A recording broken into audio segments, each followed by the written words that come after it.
33.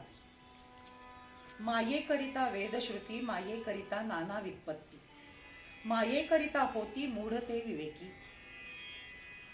वेद, संहिता, 4 वेद, मंत्र, श्रुती, उपनिषद, व्युत्पत्ती, व्युत्पत्ती, ज्ञानशाखा, विद्वत्ता, मूढ, मूर्ख, अविचार. माया वेद आणि उपनिषदे निर्माण करते. मायेच्या सत्तेने निरनिराळ्या प्रकारची विद्वत्ता प्रगटते. मायेच्या साह्यानेच मूर्ख प्रमादशील व्यक्ती सुज्ञ आणि विवेकवान बनतात.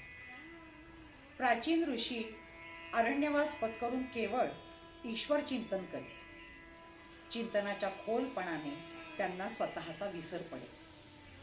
त्या समाधी अवस्थेमध्ये त्यांना विश्वरचनेबद्दल आणि ईश्वर स्वरूपाबद्दल गूढ आणि उच्च विचार स्फूर्तीने उचंबळून येईल.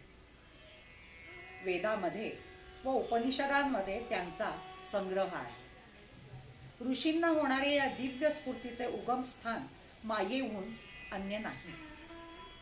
एखाद्या ज्ञानशाखेचे खोल ज्ञान मिळवण्यासाठी बुद्धीच्या ठिकाणी मोठी धारणा असावी लागते. निरनिराळ्या ज्ञान समस्यांवर अहोरात्र चिंतन करण्यास लागणारे बुद्धीचे सामर्थ्य मायाच पुरवते. त्याचप्रमाणे दृश्यात बदल करणे सोपे असते. माणसाच्या अंतरंगामध्ये बदल घडवून आणणे सोपे काम नाही. पण मूर्ख माणसाच्या अंतरंगामध्ये बदल घडवून त्याला आत्मानात्म विवेकी बनवण्याचा चमत्कार मायाच करते. 34वी ओळ.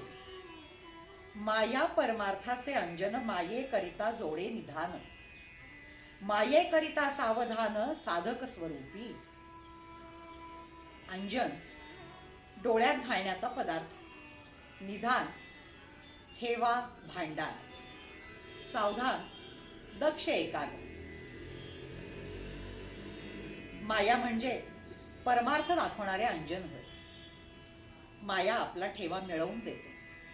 मायेमुळे साधक स्वतःचे स्वरूपानुसंधान सांभाळते. अशी कल्पना आहे की डोळ्यात अंजन घातले म्हणजे माणसाला एक नवी दृष्टी येते. जमिनीत पुरलेले गुप्तधन त्याला दिसते. परमार्थ देखील गुप्त, गूढ, सूक्ष्म, अतींद्रिय आहे. सामान्य माणसाला दृश्य पाहण्याची स्थूल दृष्टी असते. सूक्ष्म परमार्थ आकलन करण्याची अतींद्रिय दृष्टी फक्त मायेमुळे त्याला प्राप्त होते. स्वानंद हा खरा आपल्या मालकीचा